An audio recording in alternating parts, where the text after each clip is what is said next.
नमस्कार साथियों, स्वागत है आपका आपके अपने ऑनलाइन और डिजिटल प्लेटफॉर्म वेदांत क्लासेज में।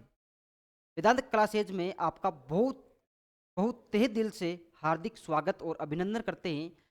अपनी जो ये क्लास रहने वाली है वो स्थापत्य कला को रहेगी। स्थापत्य कला में अपना जो टॉपिक चल रहा है वो किलों को लेकर चल रहा है या दुर्ग को लेकर चल रहा है।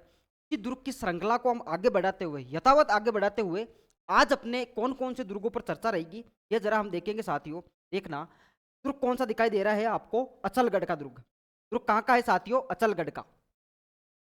तो दुर्ग कहाँ है साथियों? सिरोही के अंदर है। सिरोही के अंदर ये दुर्ग है। क्वेश्चन आएगा कि इसका जो निर्माण है वो किसने करवाया? तो इसका प्रारंभिक जो निर्माण होता है वो परमार शासकों द्वारा करवाया जाता है। ठीक है साथियों। और जो इस अचलगढ़ दुर्ग का जो आधुनिक निर्माण है वो कब होता है साथियों? 1452 में राणा कुंभा के काल में होता है। राणा कुंभा द्वारा किया जाता है। और हमने ये चर्चा तो की है कि भाई राणा कुंभा है, उनको क्या कहा जाता है? राजस्थान में स्थापत्य कला का जनक कहा जाता है। उन्होंने अपने काल में 84 में से 32 दुर्गों का निर्माण करवाया। यही नहीं, बहुत सारे मंदिरों का निर्माण भी करवाया था साथियों। स्थापत्य कला में सर्वाधिक अगर योगदान किसी शासक का रहा होगा तो वो किसका रहा होगा? राणा कुंभा का। तो देखना, अचलगढ़ सिरोही में है। परमार शासक इसका प्रारंभिक निर्माण करवाते हैं। वहीं 1452 में राणा कुंभा क्या करवाते हैं? इसका आधुनिक निर्माण करवाते हैं। अगर पूछ ले कि इसका नाम अचलगढ़ क्यों निकला, तो यहां पर क्या है साथियों? अचलेश्वर। अचलेश्वर महादेव मंदिर का महादेव जी का क्या है? मंदिर है। अचलेश्वर महादेव मंदिर का क्या होना के नाम का प्रमाण है कि इस दुर्ग के अंदर क्या है? अचलेश्वर महादेव मंदिर है। और इसी मंदिर की वजह से इसको क्या कहा गया? अचलगढ़ का दुर्ग कहा गया, जो है कहाँ साथियों? सिरोही में है। ठीक है। देखो यहाँ पर कुछ, यहाँ इस दुर्ग की विशेषता क्या क्या, किस प्रकार से इस दुर्ग की विशेषता है। तो साथियों यहाँ पर एक मंदिर है और उस मंदिर का नाम क्या है? गोमुख मंदिर। क्वेश्चन आए कि गोमुख मंदिर कौन से दुर्ग में स्थित है, आप सीधे सीधे बता देना। वेदांत क्लासेज में हमें बताया गया है। कहाँ पर है साथियों? सिरोही के अचलगढ़ में है। इधर जरा देखना, या मैंने एक चीज लिखी है, ओक्का रानी का महालिया। ओक्का रानी का महालिया, या फिर इसको ऐसे भी लिखा जा सकता है ओक्का रानी का महल। ओक्का रानी का महल, दोनों एक ही बात है साथियों। ओक्का रानी का महल या ओक्का रानी का महालिया कहाँ है? तो वो भी अचलगढ़ दुर्ग में है। इसके बाद में मैंने एक झील का जिक्र किया है, सावन बादो झील। और सावन बादो झील कहाँ है साथियों? वो भी कहाँ है? अचलगढ़ दुर्ग में है। फिर से मैंने एक चीज लिखी है, एक कुंड के बारे में जिक्र किया है, और कुंड का नाम क्या है साथियों? मंदाकिनी कुंड। कुंड का नाम क्या है? मंदाकिनी कुंड। अगर पूछ ले कि अचलगढ़ दुर्ग में सर्वाधिक ऊंचाई पर स्थित कुंड कौन सा है, तो कुंड कौन सा रहने वाला है? मंदाकिनी कुंड। क्या है साथियों? सर्वाधिक ऊंचाई पर स्थित है। सर्वाधिक ऊंचाई पर स्थित। इन दो तीन बातों का आपको विशेष ध्यान रखना है। गोमुख मंदिर, ओक्का रानी का मालिया, सावन भादो झील और फिर मंदाकिनी कुंड। यह है साथियों अचलगढ़ दुर्ग की विशेषता। इसके बाद में अगला जो दुर्ग रहने वाला है वो कौन सा रहने वाला है? सजनगढ़। कौन सा गढ़? सजनगढ़। देखो रे देखो, इधर देखो, सजनगढ़ का दुर्ग। दुर्ग है कहाँ साथियों? उदयपुर में है। कहाँ है? उदयपुर में। उदयपुर में कौन सा दुर्ग है? सज्जनगढ़ का दुर्ग है। पूछेंगे निर्माण किसने करवाया, बता देना।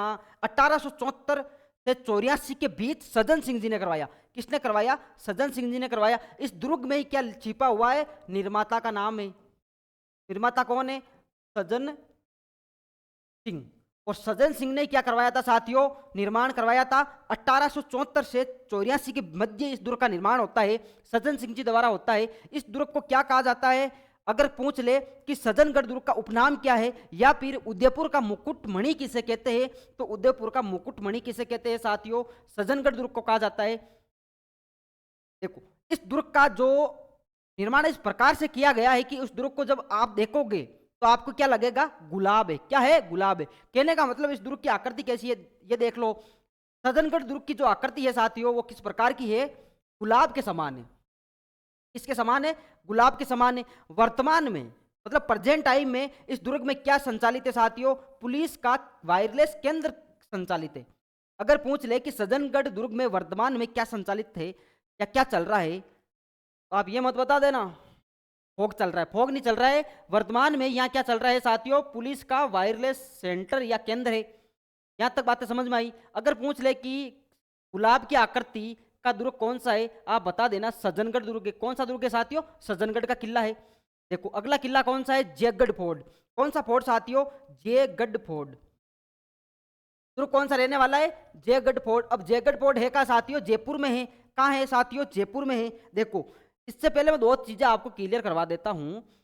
तो ये दुर्ग है ना, श्रेणी अगर आपको पूछे ना, तो अधिकतर उदयपुर साइड, मेवाड़ साइड में क्या है? पहाड़ है। पहाड़ है, पर्वत है, पठार है। और पर्वत, पठार और पहाड़ों पर निर्मित दुर्ग किसकी श्रेणी में आते? गिरी दुर्ग या पर्वत दुर्ग की श्रेणी में आते। तो अचलगढ़ भी सिरोही में है। अब सिरोही में तो बहुत ज्यादा पहाड़ है, इधर उदयपुर में भी बहुत ज्यादा पहाड़ है। अरावली का सर्वाधिक विस्तार तो उदयपुर में ही है। उधर सिरोही से तो वो भाई राजस्थान में प्रवेश करती है। तो सीधी सीधी बात है कि दोनों दुर्ग कौन सी श्रेणी में आते हैं? गिरी दुर्ग की श्रेणी में आते हैं। ये भी आया और वो भी अचलगढ़ वाला भी आता है, इस बात का भी ध्यान रखना। अगला दुर्ग कौन सा है? जयगढ़ फोर्ट। अब जयगढ़ फोर्ट में एक चीज आपको दिखाई दे रही होगी साथियों, चिल्लह या ईगल की पहाड़ी पर है। अगर आपको पूछ ले कि जयगढ़ फोर्ट कौन सी पहाड़ी पर स्थित है, पहाड़ी का नाम जरा बता दीजिएगा। आप बता देना, डरते थोड़ी है, बता देंगे। क्या बताना है? चिल्लह या ईगल की पहाड़ी। चिल्लह या ईगल की पहाड़ी पर कौन सा दुर्ग है साथियों? जयगढ़ का किला है। इसका मतलब इसकी श्रेणी कौन सी बनेगी? अगर पूछ ले कि इसकी श्रेणी कौन सी है, तो आप बता देना गिरी दुर्ग की श्रेणी में आता है।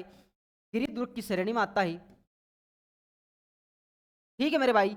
देखो तो ये दुर्ग है जयगढ़ वाला जयपुर में। ये दुर्ग आमेर की ओर झांकता हुआ प्रतीत होता है। मतलब इस दुर्ग का निर्माण इस प्रकार से किया गया है, जब भी आमेर से कोई व्यक्ति देखेगा तो उसे लगेगा कि ये जो जयगढ़ का किला है मुझे देख रहा है। वहां से अगर कोई उस दुर्ग में स्थित कोई व्यक्ति नीचे आमेर वालों को देखेगा तो ऐसा लगेगा यार यार ये आदमी तो मैं देख रहे। मतलब यहीं से देखा जाए, जयगढ़ से आमेर को देखा जाए तो भी ऐसा प्रतीत होता है कि आमेर जयगढ़ की ओर देख रहा है। आमेर से देखा जाए तो क्या लगेगा? आमेर की तरफ कौन देख रहा है या कौन झांकता है या झांक रहा कौन है? कौन झांक रहा है? झांकना ऐसा ही होता है। तो कौन झांक रहा है? जयगढ़ का किला झांक रहा है। ठीक है, ये दो बातें क्लियर होती है। इस दुर्ग को क्या कहा जाता है? रहस्यमयी दुर्ग कहा जाता है। कैसा दुर्ग कहा जाता है साथियों? रहस्यमयी दुर्ग कहा जाता है। आई बात समझ में? तो ये जयगढ़ का किला है वो अपनी विशाल टांकों और सुरंगों के लिए प्रसिद्ध है। विशाल टांकों, टांका क्या होता है साथियों? देखो टांका एक टैंक का ही क्या है साथियों? टैंक मतलब टांका। अब इस टांके में होता क्या है? एक छोटा तालाब हम बोल सकते हैं। इसमें क्या होता है साथियों? वर्षा का जो पानी है वो एकत्रित होता है। क्या होता है साथियों? वर्षा का पानी एकत्रित होता है। तो जयगढ़ जो दुर्ग है वो साथियों वो क्या है? अपने विशाल टांकों के लिए प्रसिद्ध है। साथ में साथ यहाँ पर बहुत लंबी लंबी और बहुत ही ज्यादा संख्या में क्या है साथियों? सुरंग है, तो इसलिए इस सुरंग के लिए भी प्रसिद्ध है। अगर देखो इस बात का जरा ध्यान रखना, इसमें एक बात यह भी है कि जयगढ़ दुर्ग से एक सुरंग निकलती है। कहां से? जयगढ़ से। क्या निकली? एक सुरंग निकली। कहां जाएगी? आमेर तक। कहां जाएगी? आमेर तक। आमेर के किले तक कौन सी सुरंग जाती है? जयगढ़ से एक सुरंग निकलती है और वो सुरंग कहां जाती है? आमेर तक जाती है। इस बात का भी आपको ध्यान रखना है।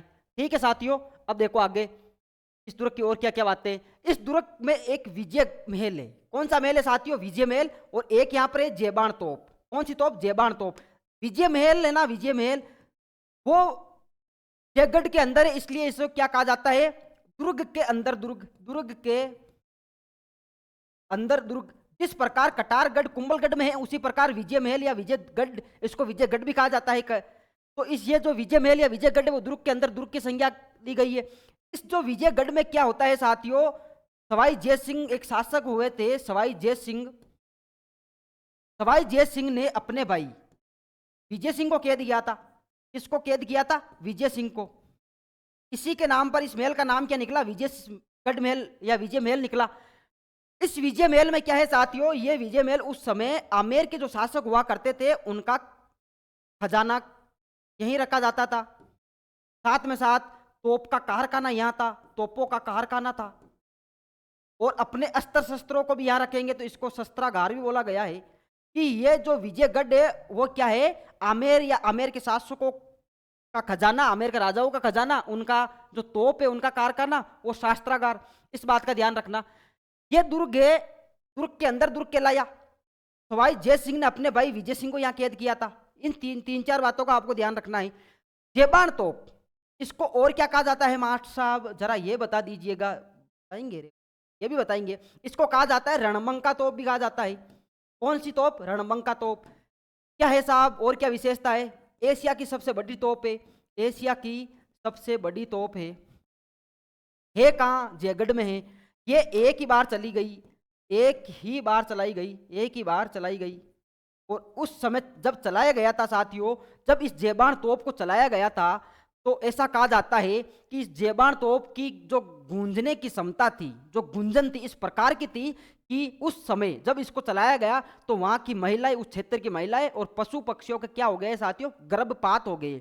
ये क्वेश्चन सीधा सीधा पूछा गया है कि कौन सी तोप के चलने पर महिलाओं व पशु पक्षियों के गर्भपात हो गए, जो गर्भवती थी उस समय, गर्भावस्था में थी उस समय, कौन सी तोप के चलने पर गर्भपात या मिसकैरेज होता है? तो साथियों वो जेबाण तोप की वजह से होता है। क्वेश्चन किस में आया मां साहब? ये जरा फेंको मत, आप बता दो क्वेश्चन किस में आया।